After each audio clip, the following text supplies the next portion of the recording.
అండి. అందరూ బాగున్నారనుకుంటున్నాను. ఇంకా బాగుండాలని మనస్ఫూర్తిగా కోరుకుంటూ welcome back to our channel.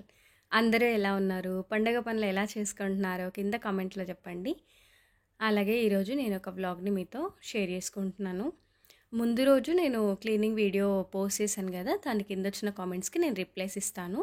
ముందైతే ఈ ముగ్గు చూసేద్దాం. ఈ మూలలు చూసారు కదా ఎలా తీసుకున్నానో, ముందున్న మనము మిడిల్‌లో ఉన్న 3 లైన్స్‌ని ఆధారంగా తీసుకొని ఇలా రౌండప్స్ లాగా వేసుకుంటూ ఈ లైన్ తీశాను. ఆ తర్వాత మిగిలిన చుక్కలన్నీ కలుపుకుంటూ వెళ్ళిపోవడమే. దీని చుక్కలు కూడా నేను ఇక్కడ రాశాను. ఒకవేళ ఎవరైనా మిస్ అయ్యి ఉంటే 7 చుక్కలు 5 వరుసలండి. 5 చుక్కలు పెట్టుకుంటే సరిపోతుందనమాట పక్కన. చూడండి ఇలా అన్నీ కలుపుకుంటూ వెళ్ళిపోవడమే చాలా బాగుంటుంది.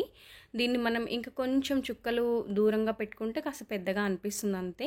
మిడిల్లో అయితే ఇలా అందుకున్నానమాట. బాగుంది కదా సింపుల్గా. చిన్న ప్లేస్ ఉంటే గనక ఇది సెట్ అవుతుంది అనిపిస్తుంది. నేనైతే ఇవాళ గుమ్మం ముందు ఇలా వేసుకున్నాను. బార్డర్స్ కూడా చాలా సింపుల్గా అనమాట. ఇలా వేసేసాను. అంటే నాకు కొంచెం మరీ పెద్దగా బార్డర్స్ కూడా వేసేసాను అనుకోండి, వీళ్ళకి కొంచెం నడవడానికి ఇబ్బంది అవుతుంది. అలాగని ముగ్గు వేయకుండా కూడా ఉండలేను.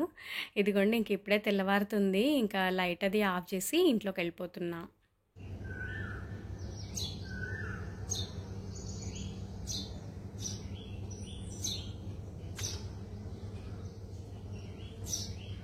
మార్నింగ్ వైబ్స్ చాలా బాగుంటాయి కదా! ఇలా పిచ్చుకల అరుపులు, అప్పుడే సన్‌రైజ్ అవ్వడము, అలాగా ఫ్రెష్ ఫీలింగ్‌తో ఇంటి ముందు చక్కటి ముగ్గు బాగా అనిపిస్తుంది. ఇంకా నేనైతే ఫ్రెష్ అయ్యేసి వచ్చి ఫస్ట్ రాగి జావ చేస్తున్నా. మార్నింగే పిల్లలు వెళ్ళిపోతారు కాబట్టి ఇది కొంచెం చల్లగా అవ్వాలి కదా! మళ్ళీ వేడి వేడిది తాగలేరు కదా! అందుకని చెప్పి ఈరోజు మజ్జిగ కలిపేసి రాగి జావ చేస్తున్నాను అనమాట. ముందు రోజు తీపి జావ చేశాను. అయితే డైలీ ఒకటే అంటే వీళ్ళు బోర్ కొట్టొద్దు కాబట్టి ఒకరోజు మజ్జిగతో కలిపిస్తాను, ఒకరోజు బెల్లం జావ చేస్తాను. ఆ బెల్లం జావ చేసే రోజు ఏంటంటే ఒక స్పూన్ అలా నెయ్యి, అలా ఒక 2 ఇలాచీలు వేస్తానన్నమాట. ఇంక బాగుంటుంది అది కూడా. కాకపోతే వేడిగా తాగలేరనమాట అంతే. ఇక బ్రేక్ఫాస్ట్ కింద ఇడ్లీ చేసి వాళ్ళకి బాక్స్కి పెట్టి పంపించేశాను. ముందు రోజు కిచెన్ అంతా షెల్ఫ్స్ అవి క్లీనింగ్ అదంతా కొంచెం డీప్గానే చేశాను. కాకపోతే అదంతా నేను షూట్ చేయలేదండి. మనం చేసే పనిని మామూలుగా చేసే కంటే ఇలా వీడియో షూట్ చేస్తూ చేయాలనుకోండి చాలా టైం పడుతుంది. ఎగ్జాంపుల్ ఎలాగంటే ఒక 10 నిమిషాలు 15 నిమిషాల్లో అయిపోయి ఏదైనా ఒక కర్రీ ప్రిపేర్ చేస్తూ ఉంటాం కదా! అది వీడియో తీస్తూ చేసామనుకోండి అది దాదాపు ఒక్కోసారి 35 మినిట్స్ అవ్వచ్చు, 40 మినిట్స్ కూడా అవుతుంది. అలా టైమ్ టేకింగ్ ఉంటుందన్నమాట. అందుకని ఇలాంటి పనులు ఇంకా కొంచెం టఫే. వీడియో షూట్ చేస్తూ చేయడం కొంచెం ఇబ్బందిగానే ఉంటుంది. అందుకని నేను డీప్ క్లీన్ అది ఏం చూపించలేదు. జస్ట్ ఇంతవరకైతే ఈరోజు షేర్ చేస్తున్నా. ఈ బాటిల్స్ ఏంటంటే ఎప్పటికప్పుడు క్లీన్ చేస్తూ ఉంటాను. అది కాక ప్రతిసారి డీప్ క్లీన్ అప్పుడు బాటిల్స్ అన్నీ కడుగుతానని ఏమి ఉండదు. ఇందులో ఐటమ్స్ అయిపోయినాయి అన్నప్పుడు ఆల్రెడీ కడిగి పెట్టేస్తాననమాట. అలా ఖాళీగా ఉంటాయి కదా! ఇంకా నేను ఎలాగో డీమార్ట్‌కి వెళ్ళున్నాననమాట. పండగకంటూ కొన్ని సరుకులు అవి కావాలి కదా! పప్పులు, బెల్లం అవన్నీ కూడా తెచ్చుకున్నాను. ఇంకా అలా వీటన్నింటిని ఫిల్ చేసి ఎక్కడివక్కడ సర్దేసి ఆ తర్వాత ఇంకా పైన కబోర్డ్స్ అని అంటే పైన నిన్న చేయలేదన్నమాట. సరే ఇవన్నీ సర్దిన తర్వాత చేద్దామని చెప్పేసి వదిలేసా. ఇప్పుడు ఇంకా పైనంతా క్లీన్ చేసేసుకుంటున్నా. ఏంటంటే మనకు డైలీ క్లీన్ చేయాల్సిందే ఇవి. ఒక్కరోజు వదిలేసాం అనుకోండి, మాకేంటంటే ఇదిగో యూటిలిటీ నుండి కొంచెం ఓపెన్ ఏరియా కదా!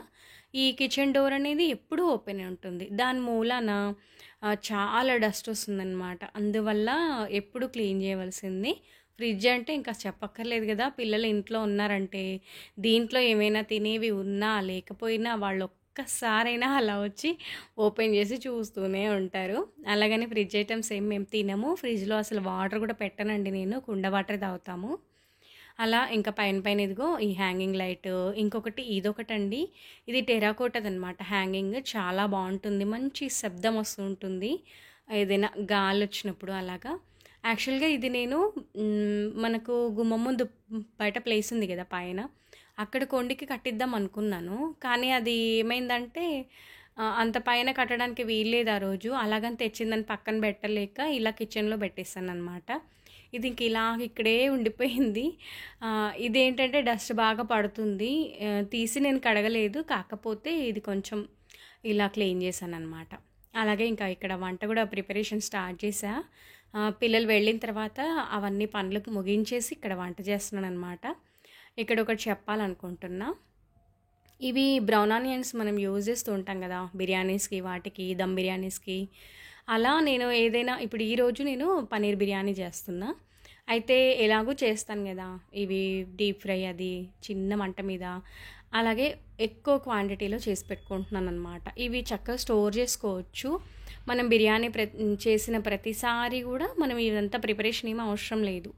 జస్ట్ ఒక్కసారి మనం ఇలా చిన్న మంట మీద ఆనియన్స్ అన్నీ సన్నగా కట్ చేసి మంచి కలర్ వచ్చేంత వరకు వేయించుకొని అడుగున టిష్యూ వేసి వీటిని తీసామనుకోండి, కొద్దిసేపటికి క్రిస్పీగా తయారవుతాయి.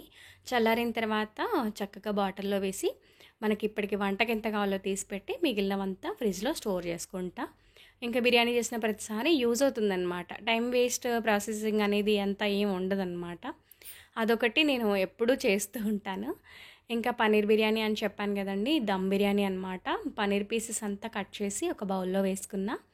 అందులో కొంచెం అల్లం వెల్లుల్లి పేస్ట్, పసుపు, ఉప్పు, కారం, ధనియా పౌడర్, కొంచెం ఆయిల్, పెరుగు, అలాగే కొంచెం కసూరి మేతి చాలా బాగుంటుందన్నమాట ఫ్లేవర్ బిర్యానీకి. అది కూడా పన్నీర్ బిర్యానీకి ఎస్పెషల్లీ, అందుకని కొంచెం వేసుకున్నా. అలాగే సన్నగా కట్ చేసిన కరివేపాకు, కొత్తిమీర, పుదీనా, కొంచెం నెయ్యి అనమాట. చాలా బాగుంటుంది, అది కూడా ఒకటి యాడ్ చేస్తాను. అలాగే ఒక చెక్క నిమ్మకాయ, పచ్చిమిర్చీలు ఏంటంటే ఒక 2-3 చిన్నగా అదే పొడవుగా అలా కట్ చేసి వేసాను. ఆ ఫ్లేవర్ బాగుంటుంది. ఫైనల్గా కొంచెం బ్రౌన్ ఆనియన్స్ ఇందులో యాడ్ చేశాను. తర్వాత మళ్ళీ దమ్ పెట్టేటప్పుడు లేయర్ వైజ్గా ఒకవేళ వేసుకుంటే అలా వేస్తూ ఉంటానన్నమాట. బ్రౌన్ ఆనియన్స్ అయితే ఇంకా బాగుంటుందన్నమాట ఫ్లేవర్ అనేది.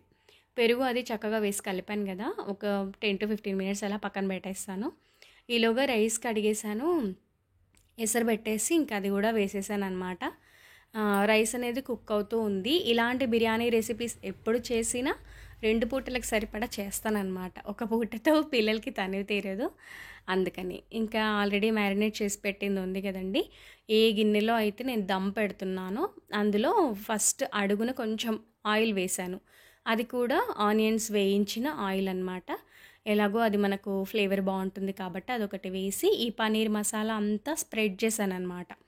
ఇలా అడుగున స్ప్రెడ్ చేసేసి పైనుంచి కొంచెం బ్రౌన్ ఆనియన్స్ వేసి రైస్ అంతా మనం ఆల్రెడీ కుక్ చేసాం కదా, అది ఇలా జల్లిబుట్టతో తీస్తే ఏమవుతుందంటే దీంట్లో ఉన్న వాటర్ అది అంతా వెళ్ళిపోయి ఓన్లీ రైస్ మాత్రమే వస్తుంది. మనకి దమ్ పెట్టిన తర్వాత రైస్ కూడా చాలా బాగా వస్తుందన్నమాట.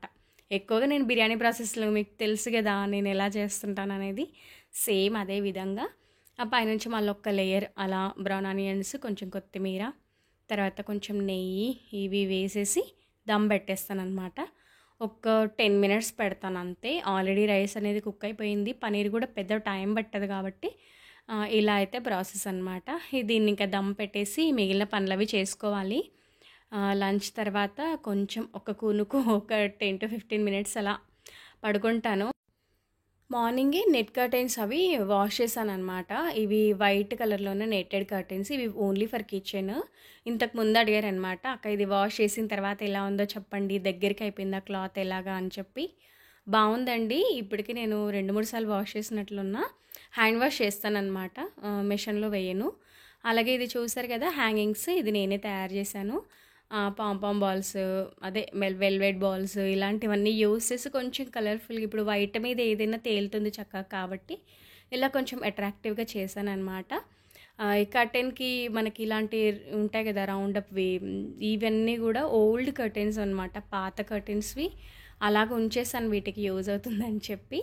ఈ డిఐవై మీకు ఏమైనా యూజ్ అవుతుంది అనుకుంటే లింక్ డిస్క్రిప్షన్లో ఇస్తాను, చెక్అవుట్ చేయండి. ఇంకా అలాగే 2 గుమ్మాలు ఉన్నాయి కదా మాకు. మొన్న చెప్పాను కదా వీడియోలో, ఇక్కడ కడపకి రంగు వేద్దాం అనుకున్నానని.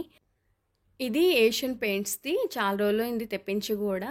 ఇది కడప మీద కొంచెం డ్యామేజ్ అయినట్లుగా, కలర్ పోయినట్లుగా ఏదో, అదిగో చూసారు కదా బార్డర్స్ ఎలాగున్నాయో, అంత నచ్చలేదు నాకు. నేను తెలుసు కదా మీకు డిజైన్స్ అవి వేయించాను నేను, గృహప్రవేశం అప్పుడు కూడా అసలు వేయించలేదు.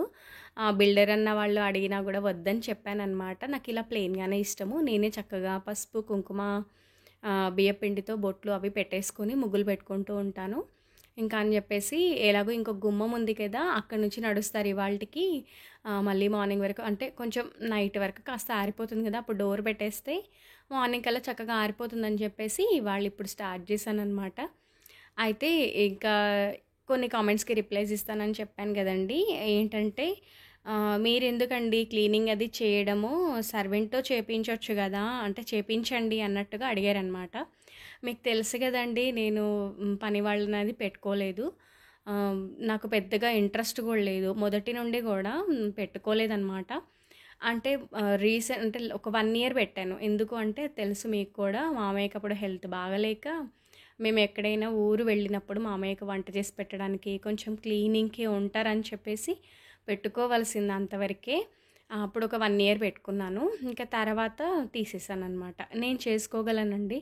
అంటే ప్రెజెంట్ ఎలాగంటే అన్నీ చేసుకోగలను నేను. గిన్నెలు అవి నేనే కడిగేసుకుంటాను. ఇల్లంతా నేను కింద పైన అంతా మెయింటైన్ చేయగలను. ప్రెజెంట్ అయితే నా వల్ల అవుతుంది. ఒకవేళ ఫ్యూచర్‌లో చూద్దాం. ఒకవేళ అవసరం అనుకుంటే మా వారు ఇప్పటికే అంటూ ఉంటారు, "ఎందుకు నువ్వు అంత స్ట్రెయిన్ అవుతూ ఉంటావు, ఎవరైనా చూద్దాము" అని. కానీ ఇక్కడ మేమున్న ఏరియాలో అయితే కష్టం దొరకడము. ఒకవేళ దొరికినా వాళ్ళు సరిగ్గా రారు, సరిగ్గా చెయ్యరు. ఇంకొకటి డిపెండ్ అయిపోయినట్టుగా ఉంటుంది. ఇంకా వస్తారులే చేస్తారు అన్నట్లుగా. వాళ్ళొచ్చినప్పుడు ఓకే, వాళ్ళు రానప్పుడు చుక్కలు కనపడతాయన్నమాట. అందుకని ఎందుకు ఆ డిపెండ్ అవ్వడం, అదేదో నేను చేసేసుకుంటాను కదా అన్నట్లుగా కొంచెం ఇంకా నా టైమింగ్స్, నా వర్క్ రొటీన్స్ అంతా మీకు తెలుసు కదా. అలాగా ప్రెజెంట్ అయితే నడుస్తూ ఉంది. అన్ని పనులు నేను చేసుకోగలను.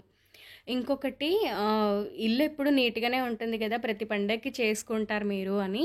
ఇల్లు నీట్‌గా ఉన్నా కూడా ఫెస్టివల్ అంటేనే మనం కనీసం బూజుకర్రని అలా కదపాలంట ఇంట్లో.